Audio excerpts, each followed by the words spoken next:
I know you heard me on the radio. Flexing. She loved the sound of my voice, it's the best thing. Daydreaming of the jazz all day. Pick up the phone late night with Larry Krayn. I know you heard me on the radio. Flexing. She loved the sound of my voice, it's the best thing. Daydreaming of the jazz all day. Pick up the phone late night with Larry Krayn.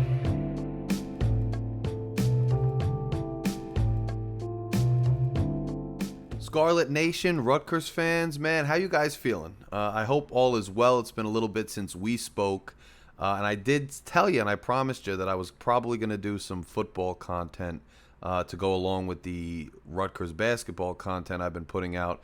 We are a slowly growing channel, so if you haven't done so already, if you dig Rutgers content, Big Ten content in general, if you just like hearing some objective, measured conversation, although after the last basketball loss, I wasn't so measured, but you'll get the emotion, you'll get the honesty, and you'll get loyalty from a loyal son here in myself, Larry Krayn, talking about Rutgers sports. If you haven't done so already, smash that subscribe button. It's right beneath here. Takes less than a second of your time to hit subscribe, and it really, really assists me in growing this channel and continuing to provide you content.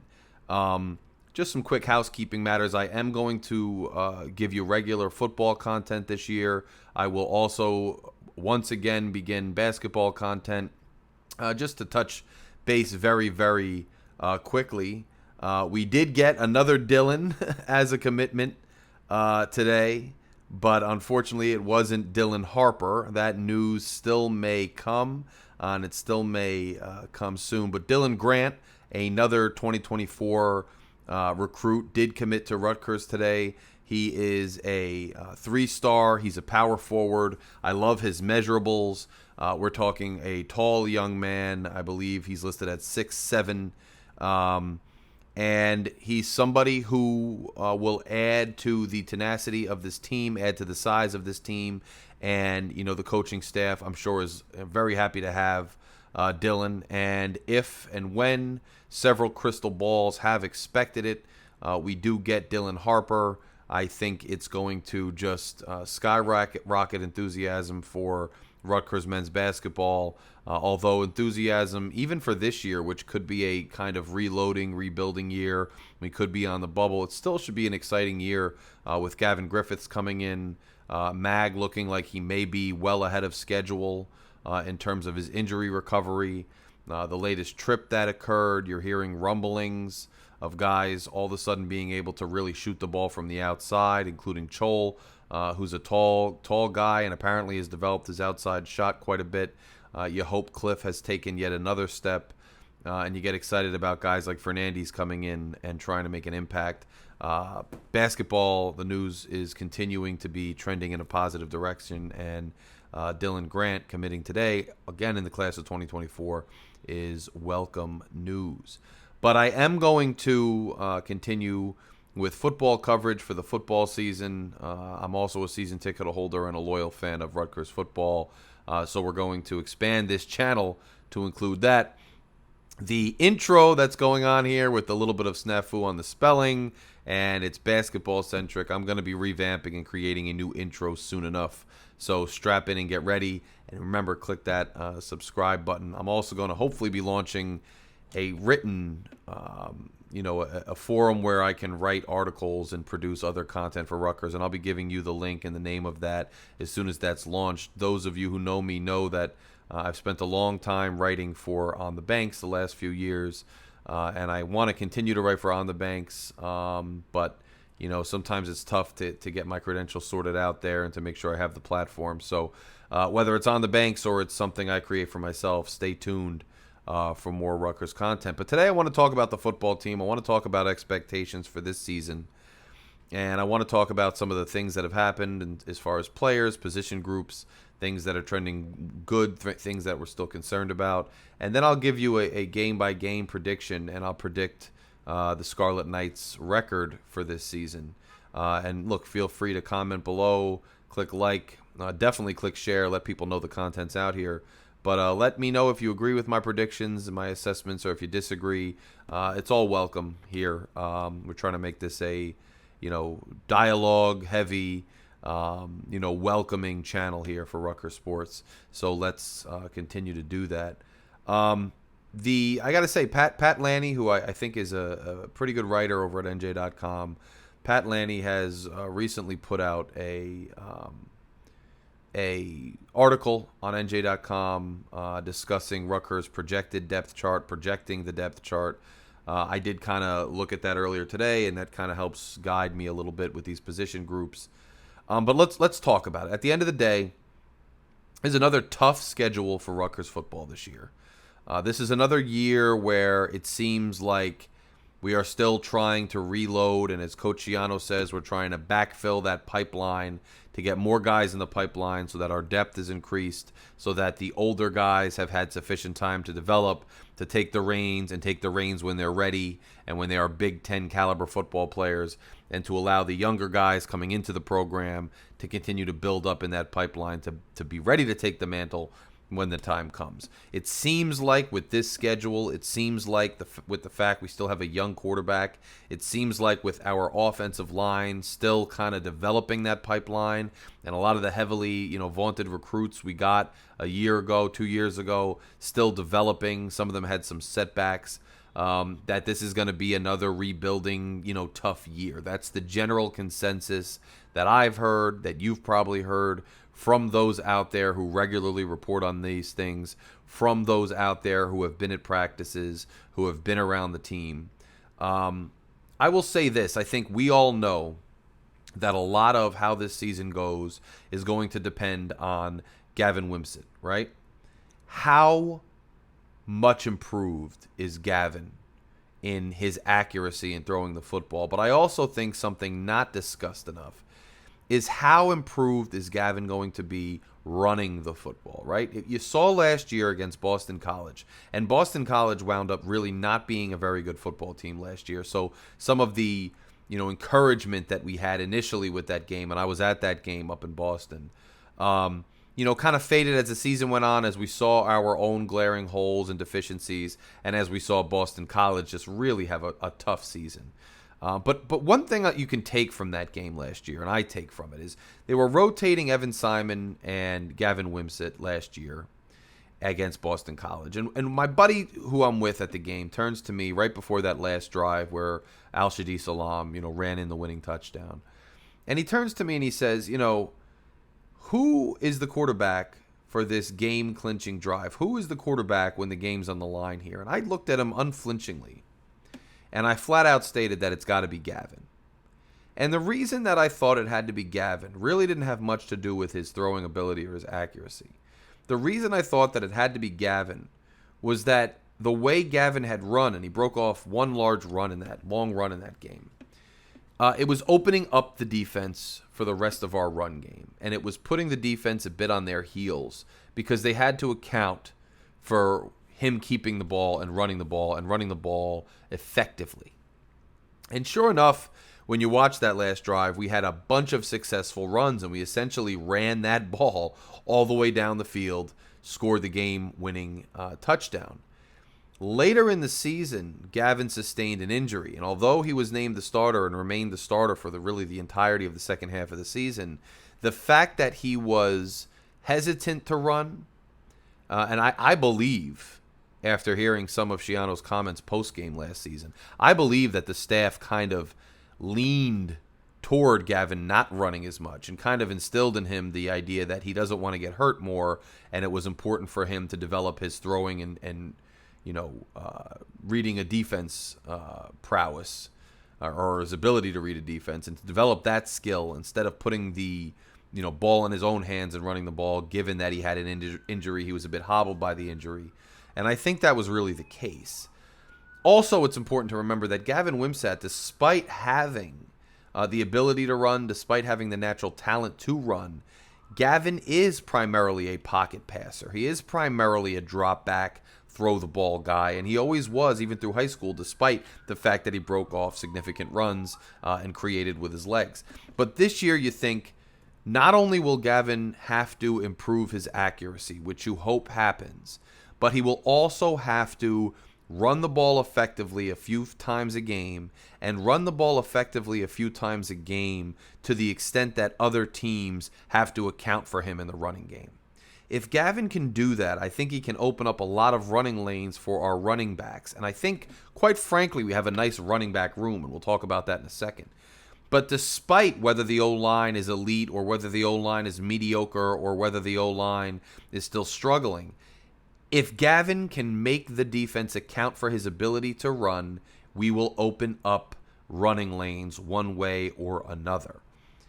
And secondly, as we already know, but just to reiterate, if Gavin can be more accurate throwing the football, and our new offensive coordinator, Kirk Soraka, can find ways to get Gavin open looks to open guys, with decent-sized windows where he can get the ball to them quickly and be effective throwing, whether it's quick slants, whether it's screens, whatever it is, and maybe a few well-placed deep balls, which apparently are kind of a little bit more in Gavin's wheelhouse.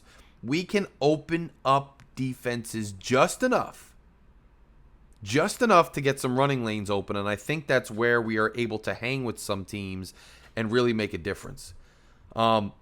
Speaking of our running back room, we got a nice room. I think it's one of the better rooms in the Big Ten, to be quite honest with you. When you have Sam Brown, who's only a sophomore, but the prowess that Brown showed last year, how good he looked, even against Ohio State, running for 5 yards a carry, and really single-handedly almost, with the help of the defense, beating Indiana. You see somebody's ability like that, and what you have in Sam Brown is a blossoming star. And if Brown can stay healthy, and the way to stay healthy, in my opinion, is by getting help from his supporting cast, the other guys in that room, to take some of the load off of him so that he doesn't have to carry an excessive amount every game. But if he can get the bulk of the carries, be the emerging star that we hope he can, and stay healthy for the season, that's step one. Sam Brown has the potential to be a draft pick. Sam Brown has the potential to play on Sundays, and Sam Brown has the potential to be Rutgers' next big star at running back. But the rest of the room is also impressive. Aaron Young looked very good in the spring game. Aaron Young has looked good in the past. He looked tenacious. He looked like he was running with a purpose. He looked strong. He looked like he was willing and ready to carry a load. Aaron Young, by now, has a good grasp of the offense, of other duties of the running back, including catching passes, blocking assignments, things of that nature. So you got Aaron Young as really running back 1B. And then you have Kyle Monangai, who I have liked since he was a freshman, carrying piles, running with purpose, running on a mission. I'm a big fan of Kyle Monangai. I think he's running back 2 at this stage, and I think 2A and B, they're kind of, I think, switchables, Al-Shadi Salam. I think Salam has a very specific skill set. It was on display in the outside zone type runs he got in last year, kind of early in the year with some success. When he ran the winning touchdown against Boston College, I think his speed was on display, his ability to make a read, find a seam once he's in that second level of the defense, and to make defenses pay was on display. I think later in the season, there was some disappointment with Salam because, he was kind of being asked, it looked like in most of the runs I saw, he was getting run, as a starter or as a running back 1B, but he was getting, ran right up the middle, off guard, a bunch of times, and he was running into the teeth of defenses that were already stacked, and it didn't necessarily, lend itself to his skill set. But I think Salam is a heck of a weapon and a change of pace back, especially if Kirk here can figure out some screen passes and some effective screen passes and ways to get Salam out into space to again make the defenses have to account for another weapon that will touch the ball 4 to 6 times a game. I think if Salam can get that kind of run, and the plays that Salam finds the ball in his hands on are catered to his strengths, I think that can be a heck of a weapon, especially when you're talking about your third or fourth running back on the depth chart. So running back room, I think, is really talented. And if the defense does what it's supposed to do and Gavin could just show a bit of improvement both running the ball and with his accuracy, and Soraka can put him in positions to succeed, that running back room could be a heck of a supporting cast for him. Now, one of the biggest things and one of the biggest reasons that I've grown a bit more optimistic about the football season and a bit more, encouraged by what I'm seeing. I was almost totally deflated last year. After the last 2 years, the way things have gone, it's been difficult to be enthusiastic about the team. And one of the biggest things that I thought was difficult for me to be enthusiastic about the team was the wide receiver room. The wide receiver room. It just seemed like separation was hard to come by. Since Bo Melton left, it seemed like we really didn't have an alpha wide receiver. And now Aaron Cruikshank has moved on. And you really start to look at our wide receiver room and wonder, where's the production going to come from? Obviously we lost probably our best receiver last year. He was already a grad transfer. He's gone. Where are we going to get our production? But I thought that bringing in Jaquay Jackson, Nassim Brantley, I think really assured at least some of my concerns. You have guys who have produced at other levels who have come into this team and essentially are assuming probably those starting, those alpha positions. Now, whether they're going to be dominant or not, whether they are going to, show us the kind of thing that a Bo Melton, that a Leonte Carew did, that's a different story. That's a completely different narrative to pursue. But do they give us guys who can get open, who can catch the ball, to be able to replace a Sean Ryan, and a Shameem Jones and these guys? Can they replace these guys? I think it gives us a little bit more encouragement that it's possible, right? But Brantley, and Jackson, I think, add to that room. They give us at least reason for hope. And then you have guys like Isaiah Washington, who, you've seen flashes from him. And you've been hoping for years now that he would finally break out because you've seen the flashes and you've been like, wow, if he could just on every play do that on a more consistent basis, be a force, we could really do something. You have guys like that. And you hope that they take the step, but even perhaps more encouraging, more exciting, with more of an upside, more of a higher ceiling, you have guys like Chris Long, who last year kind of had a breakout in certain games and certain catches. Chris Long is a year older. He's looking to make an impact. He was an absolute menace in high school. And then you have Rashad Rochelle, who was getting snaps at running back last year, but who was back solidly in wide receiver. And if you add Jackson and Brantley, but now you have guys like Chris Long, Rashad Rochelle, Washington, guys who you have expected and hoped would make strides already, but now they don't have to assume the alpha role. They can kind of develop behind two other guys who are taking the alpha role. I think it really provides for an opportunity to actually have some semblance of a passing game, which Rutgers is going to desperately need if it wants to keep defenses honest and thus open up its running game and give itself a chance to compete in some of these games and make this an actual season, worth it for everybody. So the running back room, and then you got Christian Dremel, who, won Most Improved Player this spring, and who plays with a ton of heart. Ian Strong, guys that play with a ton of heart, and are looking to make noise, even though they might be lower on the depth chart. So I'm not saying the wide receiver room is incredibly strong. I'm not comparing it to the running back room or the defense, but I am saying some of my concerns were a bit assuaded with who they brought into the room. Now, offensive line, you're going to probably have Holland Pierce, you're going to have Dunlap, you're going to have Ireland Brown, you're going to have Kobe Asamoah or Mike Ciafone, you're going to have Tyler Needham or Missouri starting at that right tackle spot.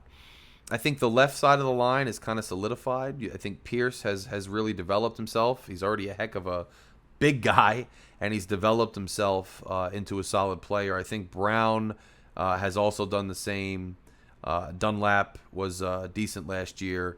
You have some concerns on the right side of the line. I don't think Missouri was incredibly good last year. Ciafone was running in and out of there. I like Gus Salinkas's potential, and that's some depth there in the interior of the line. But, this team and this running game and this quarterback, as is the case in football and always has been the case in football, no matter what level, no matter what decade, it doesn't matter. You'll never change the fact that football is a game of momentum and very minute, inch by inch physical momentum as it is the tone is set in the trenches. And our offensive line, to me, the wide receivers are a bit of a question mark as well because you just don't know how the group's going to gel. You don't know how guys are going to go from FCS to here and et cetera. But I think you have some flashes that you've seen with the wide receiver group. At least you know what you're getting. What kind of plays will be open, what kind of things Gavin could be looking at. You know where we are with quarterback, although you hope there's some improvement. And you hope Gavin takes a stride. And you're pretty good at running back. But where you really have the biggest question mark, I think, and where the biggest question mark is the most consequential to the team is this offensive line. And it remains to be seen how good this offensive line is going to be and what this offensive line is going to be able to accomplish this year. You see some depth, but in reality, if these younger guys are still not ready and they're still not in that too deep and they're still not in that pipeline, these guys with all this potential, you're looking at another year where I think the offensive line is going to present some issues. And if somebody goes down, it's going to be even more issues. So I think the O-line is something to keep an eye on. I'm not as, my pessimism was pretty strong the end of last year. My optimism kicked in a bit with the wide receiver transfers because that was a huge area we needed to address. But when it comes to the offensive line, I'm not necessarily persuaded or encouraged by that group. And I'm not knocking the kids that are on the offensive line. I think there's some really nice pieces. I think the kids work their butts off. And I know they have the size and the prowess to be a formidable Big Ten offensive line, but the question remains as to whether that actually translates into effectiveness on the field, and we will have to wait and see. An interesting group that I don't think is talked about that much, quite frankly, is tight ends. You have Johnny Langan, who's really the unsung hero of this football team, took over at quarterback when Chris Ash got fired, and willed us to a win against Purdue, and really made that season something to have some form of optimism for, especially with Schiano making his return that offseason. Had a good showing, a respectable showing against Penn State, and really played his butt off.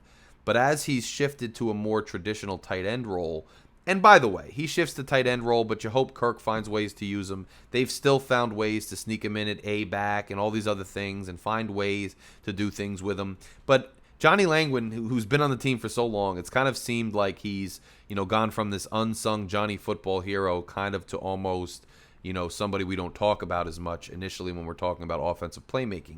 And that makes sense when you're a gadget player, when you're relying on those sorts of things, and people start to zero in on you, and then you shift to a more traditional position in tight end, and you don't have a coordinator who really uses the tight ends as much, and you need to stay in and help block because the offensive line has issues. You start to forget about him. But I'm excited for Johnny Langan. I hope he has a good showing this year. I hope he's improved more as a traditional tight end, but we'll see. But you got Sean Bowman, who I think is really gonna hopefully make a decent and significant impact on that tight end spot. You hope he can help with blocking as well, because you think with the way we're going to try to run the ball, with the way our offensive line is looking, the tight end position is going to have to spend a ton of time, or at least a significant amount of time, blocking. So you got Langan, you got Bowman. Langan, I don't know why I can't pronounce. It's something with the way when I'm speaking publicly, but it's Johnny Langan.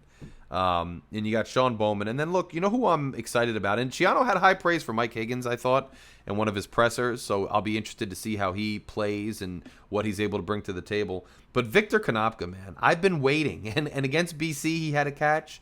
And he's got the heck of a size. He's just an athletic guy, Victor. He was hurt last year. He was developing the year before. He was new to the game, new to tight end. I'm hoping we kind of have a coming out party to somebody who could be such a red zone threat, could be such a threat down the middle of the field, especially when you have a quarterback room that sometimes can struggle with accuracy issues, maybe getting the ball sailing on him a little bit. You got a guy like Victor Konopka who can go up and get the ball. You hope to see him contribute a bit. But that's offense. You got some positives. You got some positives. The running back room, I think the receiver room took a bit of a step up, but you got nothing but really, in honesty, a bunch of question marks. Quarterback's got question marks. Offensive line's got a big question mark. Tight end has question marks. And when you're looking at that, it kind of leaves a lot to be figured out as the season goes on. And let's hope it trends in the right direction rather than the wrong direction. Defense, I think, is going to be good again this year. It was good last year. That is Shiano's bread and butter. But you look along that defensive line, you got Wesley Bailey. You got Aaron Lewis. You got Mo Toure, who's back from the injury. Kenny Fletcher, Jordan Thompson. So not only are you going to have some formidable starters along that line that are really gonna make an impact, and then you move inside, and you got Hamilton, Keontae Hamilton. You got Mayan Ahanatu. So you've got guys all up and down that line, not only starting, but guys in depth positions that can provide rotation. And everybody knows the best defenses in any level, especially NFL and college. If you've got a deep defensive line that's rotating guys, and those guys can get off after the quarterback and stuff run lanes, you have a formidable defense. I think our defensive line is very deep. I'm excited to see them take more steps. Some of these guys like Lewis, Bailey, these guys are terrorizing quarterbacks last year. Were terrorizing running backs whenever they could, and I think they're going to be formidable. They are backed up by Deion Jennings, who had a good year last year, who I think surprised a lot of people. I think they thought we were kind of weak, kind of thin at linebacker, and Jennings had a solid season. And then Tyreen Powell, another blossoming star, I think, for the Scarlet Knights, another guy who has serious potential to play on Sundays, he's since he was a freshman has been contributing, has played the part, has looked the part, and I'm looking forward to seeing that linebacker group. But you got Moses Walker. He's back this year, which is huge for the team. And I think it's gonna help us quite a bit. So that's something to keep an eye on. But linebacker, I think, is a deep position for us. And with Walker back, I think it just adds even more depth. With the it's kind of the emergence of Jennings last year and the return of some of these guys who were injured that I think really gives us some, we should be confident and we should be optimistic about our linebacking core. And I think it's going to be one of our stronger groups this year. But remember, we're running kind of a 2 linebacker defense, so it kind of makes things even more interesting. So it'll be interesting who emerges, who fills in if there's depth there, etc. But I'm looking forward to watching this linebacker core. I'm also looking forward to them developing. Cornerbacks, you got Max Melton. Max had a really great year 2 years ago. There was a lot expected of Max. You had that little incident where there was a suspension and whatnot. Quickly bounced back from that. But Max Melton didn't have a stellar season last year. There were a few times where he was beaten, where you're looking at him like, I thought that was supposed to be our shutdown guy, and he didn't seem to be shutting guys down very much. You look for a bounce back year from Max Melton, because all the word on the street is, and all I hear from our beat reporters and those guys on TKR, Richie, and whatnot, is that, Max hopefully is our best cornerback, one of the best cornerbacks on the team, one of the best defensive backs on the team from a natural talent standpoint and from ability, as we've seen him previously attain and reach the heights of that potential. You hope Max has a bounce back year and is a shutdown corner that we need. You have Robert Longerbeam. Longerbeam has had his moments too and has looked really good. He's really come into his own, and that's a solid starting set if that is in fact the starting group. Then you got Kasson Abraham, Eric Rogers. You have guys there that can provide depth, and it's looking like a pretty good room. Safeties, you got Desmond Igbinosun, Flip Dixon, and you got Shaquan Loyal. And then they're backed up by other guys, Elijah Wan Mack, Lasardi.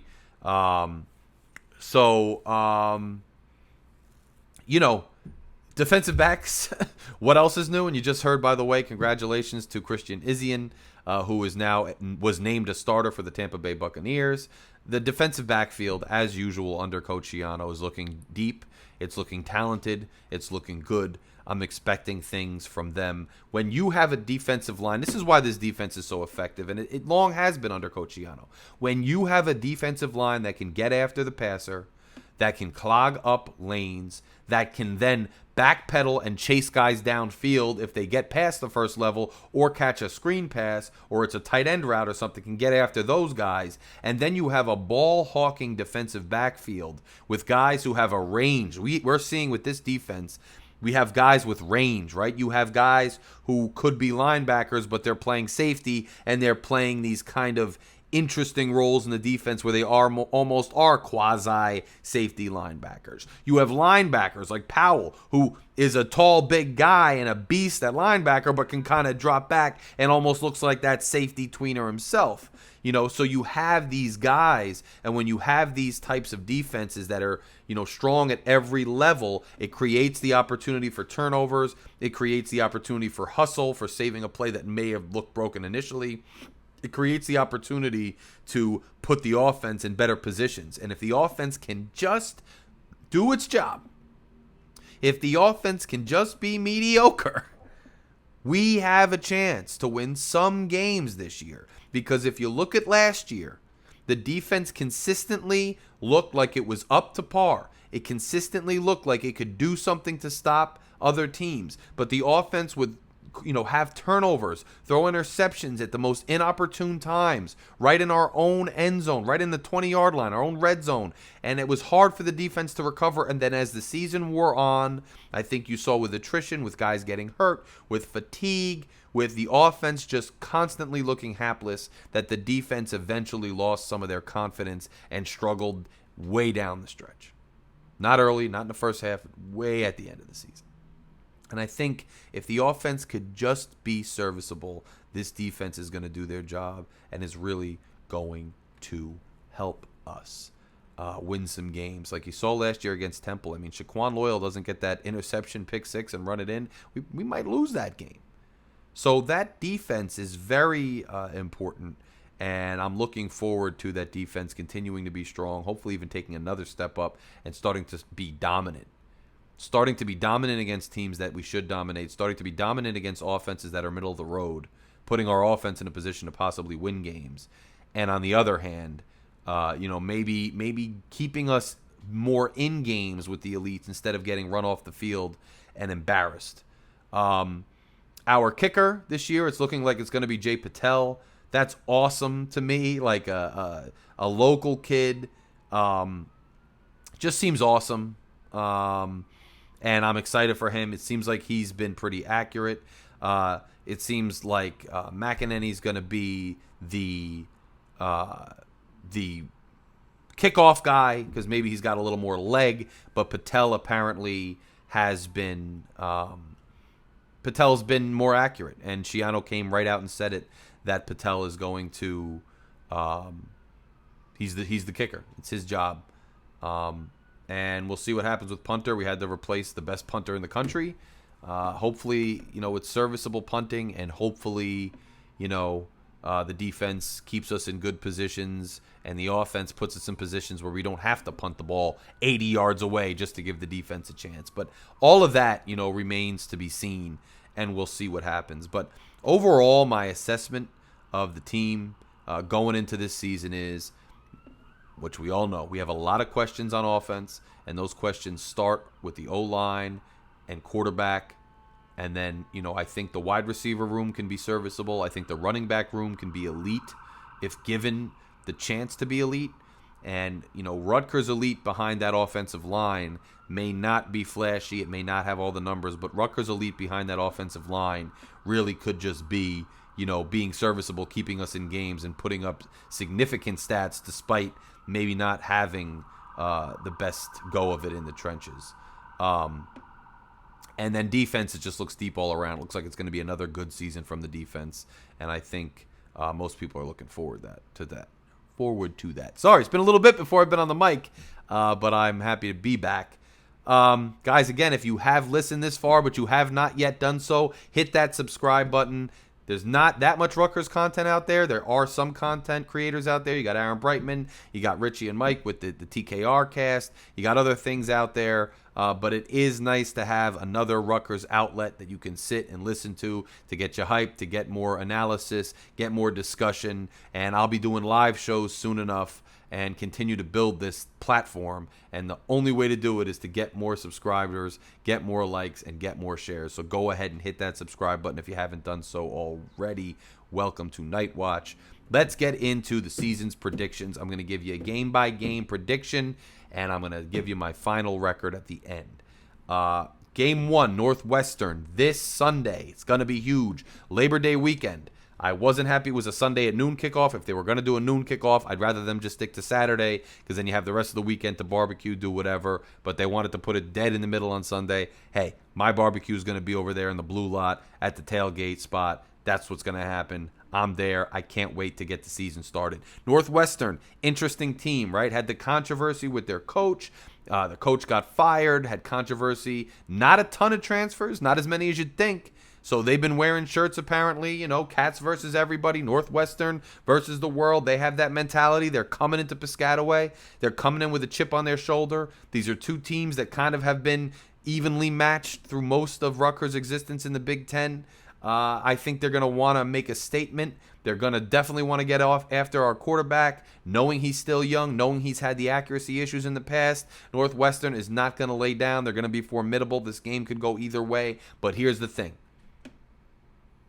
This is relative to the rest of our schedule and the rest of the Big Ten, and relative to the rest of the Big Ten since we've been here, this is a team that is on the weaker side of the Big Ten, just like we are. So I'm not trying to knock anybody if you're a Wildcats fan. No, I'm not trying to knock you. I'm just saying, the end of the day, this is one of the weaker teams. This is the teams we have to beat. If we want to have any chance at getting to a bowl, if we want to have any chance of having a good season, you got to beat or, come close to beat. You got to beat these teams at home. And I think Rutgers is going to be fired up. I think the fan base is going to be fired up. I think the team is going to be behind their quarterback because there's no controversy. For the first time in years, we have an official starter. By the way, I think that was definitely the right decision by Schiano to name a starter and knock it off. And some of the casual fans I've already talked to about it already excited, like, wow, they finally named a starter. Just name a guy and roll with him. I think it gives the team more confidence in who their leader is and what his strengths and weaknesses are, etc. Gives the coaching staff that same ability to know what the strengths and weaknesses are to properly game plan, etc. And I think we come out, and I think the defense is fired up. I don't think Northwestern's got enough firepower to outduel our defense, and I think Rutgers wins game 1. I think we all have something to kind of take a collective exhale about, hey, we got one conference win in the books. I'm not saying it's guaranteed, but I do like us to win that first game. And look, I'm going to be putting out content all season, so I'll be back with you very soon to talk about it, win or lose. But I think we take care of business against Northwestern. The next game, I'm not thrilled about 3 games in a row in September because that means you lose games later in the fall, and fall is the best tailgate season. Fall weather is the best for football, in my opinion. And when you have front-loaded schedule in September, sometimes it takes away from it. You're out there sunburning, and that everybody knows that stadium can be very hot, and the sun can beat down on you. So not looking forward to 3 games in a row. But the second game, we come right back at it, win or lose against Northwestern. The second game is Temple. That's a regional rival. There'll be plenty of Temple fans in attendance. It's a team we know well. We have had some very close calls with them over the last decade, but we always seem to take care of business at the end of the day. I expect us to once again take care of business. It's a night game, so that sun beat down will be more at the tailgate lot than it will be in the stadium. But I think there's going to be a lot of juice. I think for a game where we should be favored, it's at home, it's a regional school, it's a night game. The tailgates will be going all day. People will be fired up. The team will be fired up. We'll be ready to play. I think we take care of business against Temple. The next game is a 3:30 kickoff. Again, the next week, these 3 front-loaded September games. 3:30 kickoff is one of the best kickoffs in college football, in my opinion. If you're not going to get a night game, I think even 3:30 is better than a night game a lot of times. 3:30 kickoffs have a lot of juice. There's a lot of time to tailgate, a lot of time to get there. And it's right, it's daytime, so you can still do something afterward. If you win, you could head back to New Brunswick and have a couple drinks or whatever at Destination Dogs, or Stuff Your Face, or wherever you're going for the night. But that's a pivotal game, I think.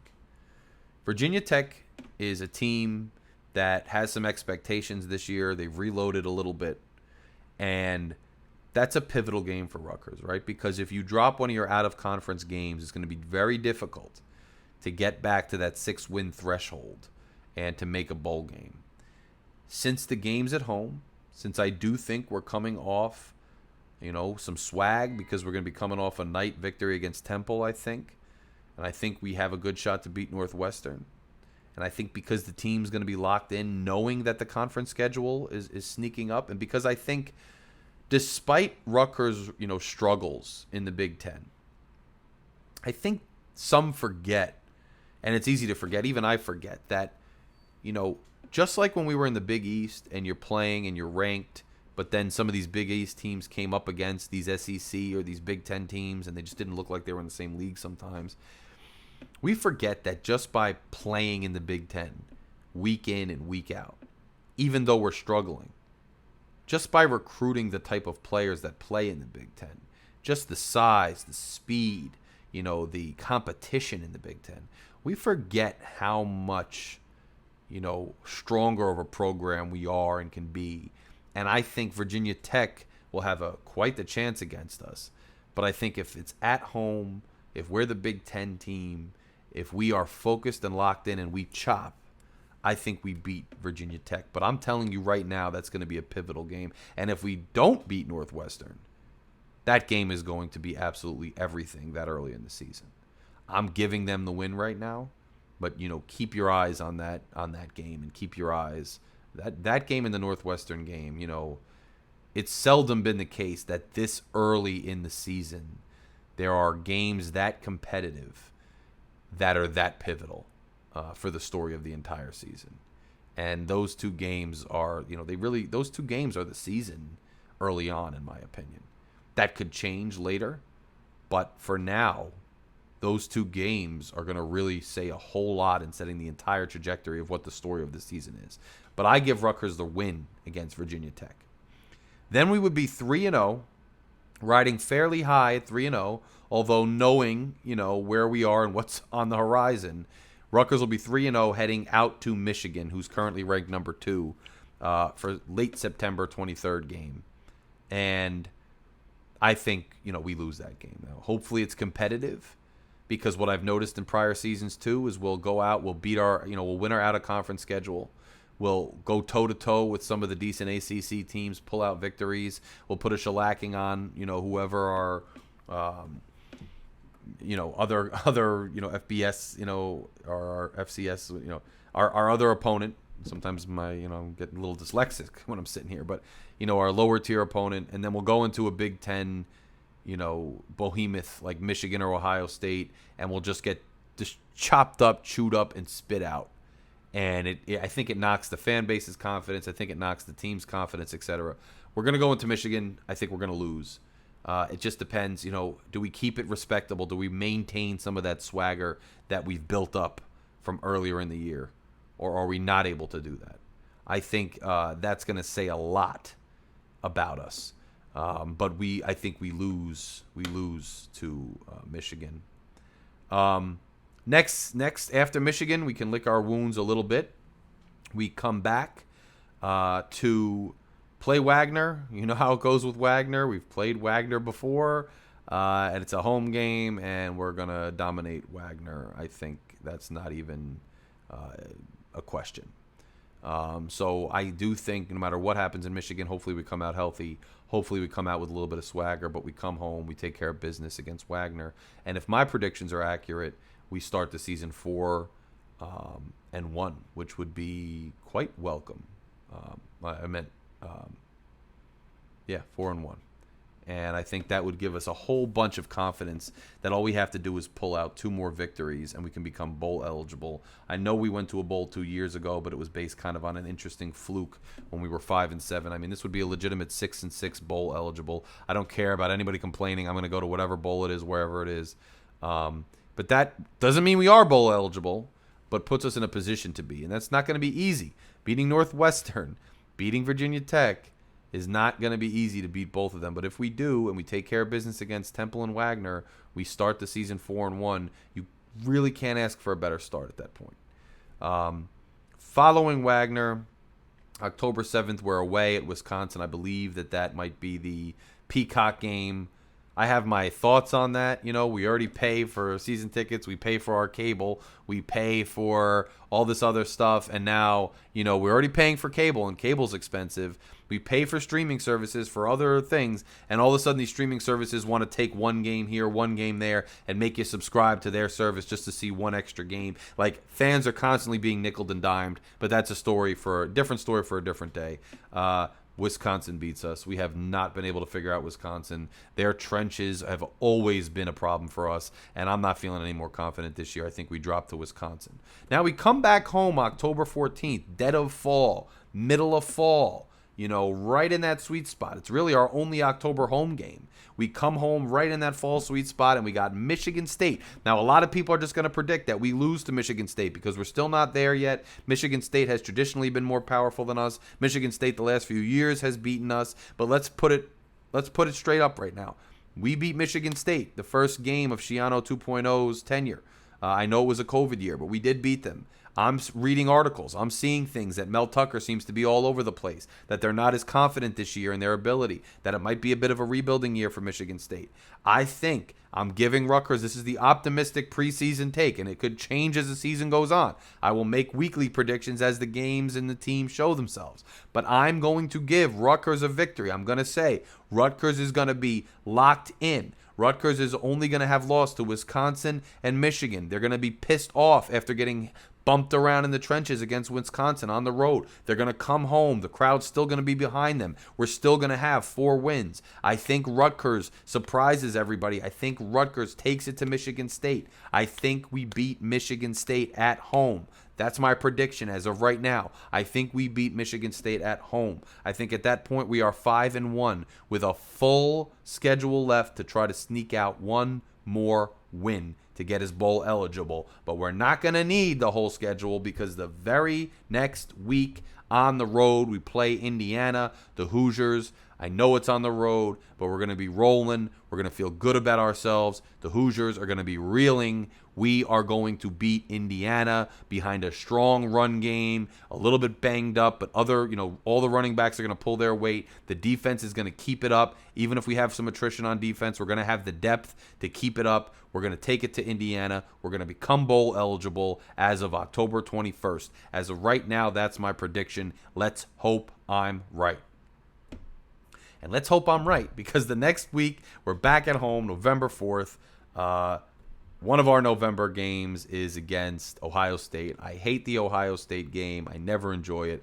Casual fans a lot of times hit me up. They want to come to the Ohio State game, especially when Rutgers is playing well. I never have any idea why. It never turns out very well. Those fans are invading our stadium with the stupid OHIO chant. I always vow to get them back come basketball season. Unfortunately, I'm predicting we're going to do the same thing this year. Let's hope our defense is formidable enough to keep it close. Let's hope we get an entertaining game. But unlike Michigan, who we seem to play tough almost every time, Ohio State, we seem to maybe score 1 or 2 touchdowns, and then they just pull away. That's going to be a loss, in my opinion. It's going to be a rough November day.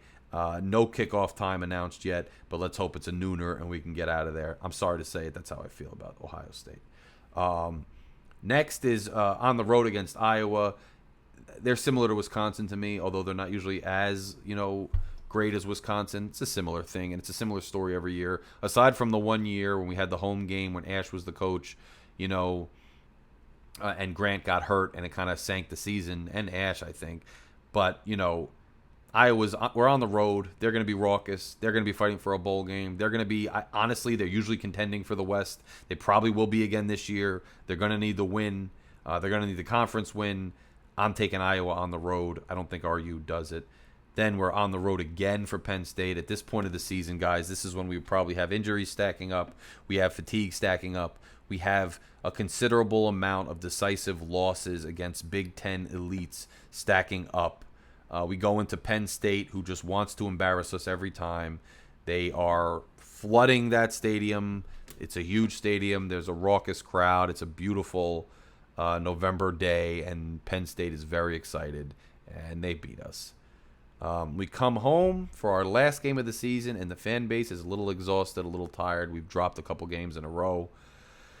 And now we got to play Maryland, who, despite, a lot of people have us, potentially beating Maryland if they have us going bowl eligible, as opposed to us beating Michigan State. I'm not in that camp. I hate to say it, but Maryland, despite still being kind of the bottom rung of the Big Ten, along with us in Indiana and Northwestern, they seem to be able to be more competitive with some of the other elite teams. And for some reason, since Gianno's got back here, and especially since Tagovailoa's been the quarterback there with that elite receiver talent and the way they run offense, our defense is going to be winded and gassed by that time after playing those 3, onslaught games in conference. I want to hope that our defense can keep this game close. I want to hope we end the season on a high note, beating them, maybe going 7-5, which,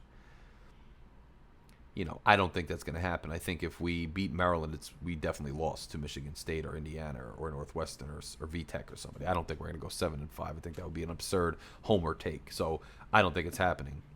But, you hope we can keep it respectable, because this is the near state regional rival that we came into the Big Ten with, that we have been on par with in a lot of ways since we got here, that we used to trade games and we used to trade wins and losses, every other season with them. But the fact of the matter is they have had our number.